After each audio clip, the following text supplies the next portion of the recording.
In Islam, men and women are equal. Equality does not mean identicality. Islaamummaa keessatti dhiiraa fi dubartii wal qixa. Garuu wal qixxummaa jechuun wal fakkeenya jechuu miti. Haala uumamaa irratti hundaa'ee, ka'umsa uumamaa irratti hundaa'ee dhiiraa fi dubartiin garaagarummaa ni qaban. Ijaarsa xiinqaamaatiin yookiin fiiziyooloojikaalii, xiinsammuudhaan yookiin saayikooloojikaalii, sirna keessa qaamaatiin yookiin baayoloojikaalii, ijaarsa humna qaamaatiin yookiin fiizikaalii garaagarummaa qaban. Akkasumas haala uumamaa kanneen irratti hundaa'uudhaan Rabbiin olaane uumaan nu hunda uume isaan lameenifuu qooda kophaatti lafa kaa'eefii jira. Akkasuma Quraana keessa aayataa jira. Suuraa afraffaa suuraa An-Nisaa aayata 32 irratti aayanni kana ja'a. Waan Rabbiin garii keessa walirra caalchisee kanneefi fi nawwinaa. Osoo nutiifillee nuuf taate jettanii nawwinaa jee. Kanaatu sirriidha. Kun sirrii miti faa hin jeenaa. Isin hin beeytan. Rabbiin ammoo waan isiniif irra gaarii ta'e ni beeka.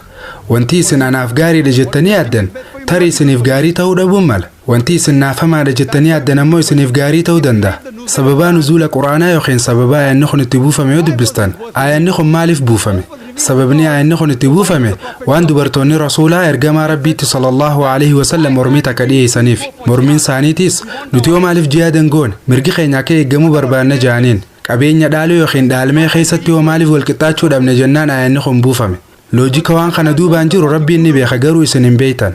Loojika dhimma dhaalmee aanu isiniif kanneetiin jira. Yaadigaa dubartoonni jihaada godhuu waraana irratti hirmaachuu wayita barbaadan. Ergamaan keenya jaalatamaan sallallahu alaihi wasallam wayita Aishaa radiyallahu anhaa nuti jihaada godhuu hin dandeenya jettee gaafattu Sahih Bukhaarii keessatti nabiin keenya sallallahu alaihi wasallam irra caalaan jihaada dubartootaaf hajjii hanqina hin qabne godhuudha jedhanii deebisaniif. Rabbiin maaltu dubartootaaf gaariidhaan ni beeka jechuu. Akkasumas namoonni Islaamummaa fi Quraanaan faallaa jiranilleen isaanis garaagarummaa jirtu ni beekan. Garuu waan kana amanuun fadhan malee.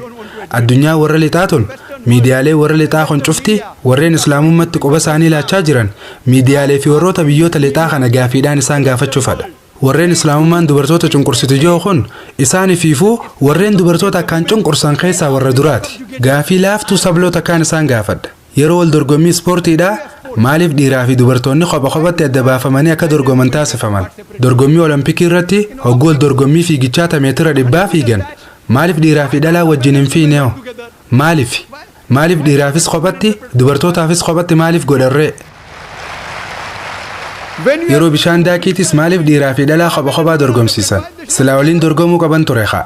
Yeroo teenisii dirreetii fi baadmintaniitis baadmintii dhiiraa baadmintii dubartootaa ja'aniin maaliif yoo?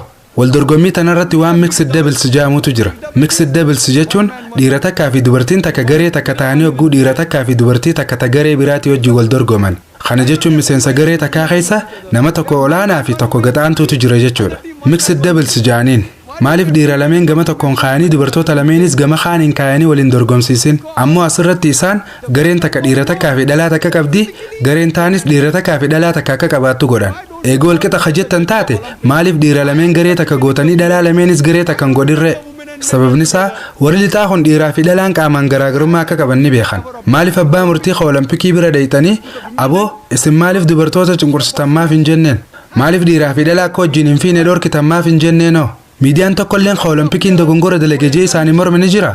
Wimbildonoo mormanii jiranii hin mormine. Waldorgommiin buunyaa yookiin boksiitis ni jirti. Sanoo dhiiraa fi dhalaan akka wal dorgoman maaliif hin goone?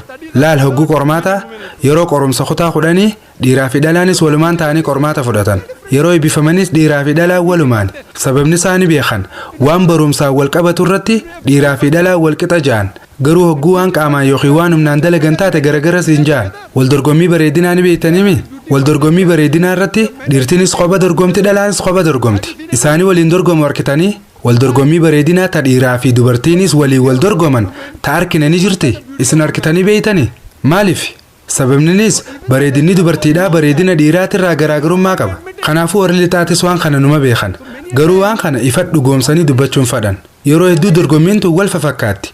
Yeroo takka ammoo waliin fakkaattu. Tanaafuu dorgommii tamirratti hirmaachuuf dandeettii qaban waan jiru irratti hundoonee murteessina jechuudha. Asitti dhiiraa fi dubartoonni adda adda jennee asumatti ammaas dhiiraa fi dubartiin wal qixa jenna.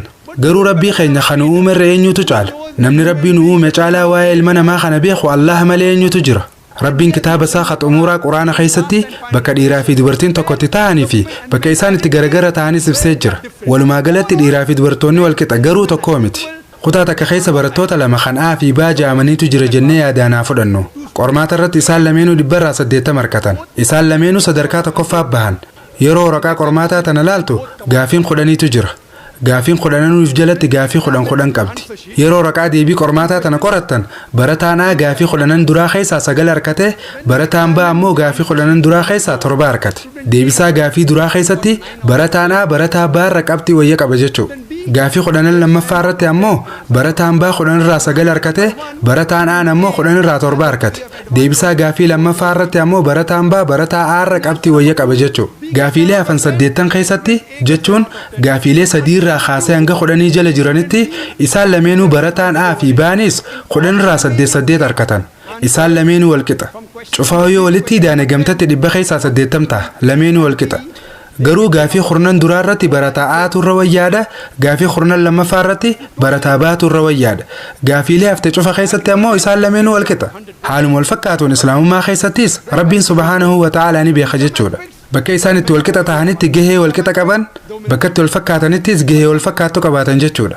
Bakka takka takkatti dhiiraatu irra caalee argama, bakka gariitti ammoo dubartootaatu irra caalee argama. Fakkeenyaaf haadhaa fi abbaa jaalachuu fi garaa laafuu fi keessatti akka hadiisa Bukaarii kitaaba adabaa kitaaba naamusaa boqonnaa lammaffaa lakkoofsa hadiisaa 5970 takka irratti namni tokko ergamaa rabbiitti dhufee sallallahu alaihi wasallam namni akkaan jaalachuu fi garaa laafuu fi qabu eenyu jee gaafannaan nabiini sallallahu alaihi wasallam haadhateeti sanbooda abbaa keeti jaaniin.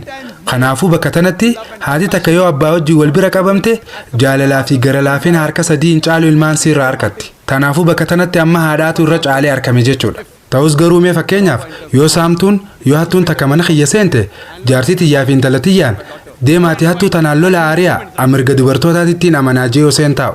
Rabbiin Quraana keessatti suuraa 4ffaa suuraa An-Nisaa 34 irratti dhiirti jajjaboodha dubartii irra humna qaban ja'a. Kanaafuu hattuu sallolee ari'uun dirqama kiyya. Dirqamni dabalataa kan isii gargaaruudhaan irra jira jechuudha. Dhiirti ammaaliifin ilmoo dhaluu dhabe jettee komii dhiyeessitanii jirti? San dalagaa itti fufaata dubartootaati. Dhiirti ammaaliifin daa'ima harmoosisuu dhabe jettee komii dhiyeessitee hin jirtu? Sanis dalagaa itti fufaata dubartootaati. Kanaafuu uumama sirna keessa qaama keenyaa irratti hundaa'uudhaan, uumama xiinqaama keenyaa irratti hundaa'uudhaan, uumama xiinsammuu teenyaa irratti hundaa'uudhaan Rabbiin olaane dhiiraa fi dubartootaafis qooda garaagaraa kenna jechuudha. Yeroo takka takka dhiiraatu irra caalee argama, yeroo takka takka ammoo dubartootaatu irra caalee argama. Walumaa galatti dhiiraa fi dubartii wal qixa. Sababa kanaaf yoo mirga dubartoonni islaamummaa keessa qaban Quraanaa fi hadiisa sahihaa irratti hundaa'uudhaan madaalte islaamummaa keessatti mirgi dubartootaa kabajameef ta'uu isaa hubachuu malee filannaa biraa takka illee hin qabdan. Akkasumas islaamummaa keessatti dubartoonni eeggamoodha. Hin cunqurfamne jechuudha. Wa aakhiru da'waanaa alhamdulillahi rabbil aalamiin. Wa aakhiru da'waanaa alhamdulillahi rabbil aalamiin.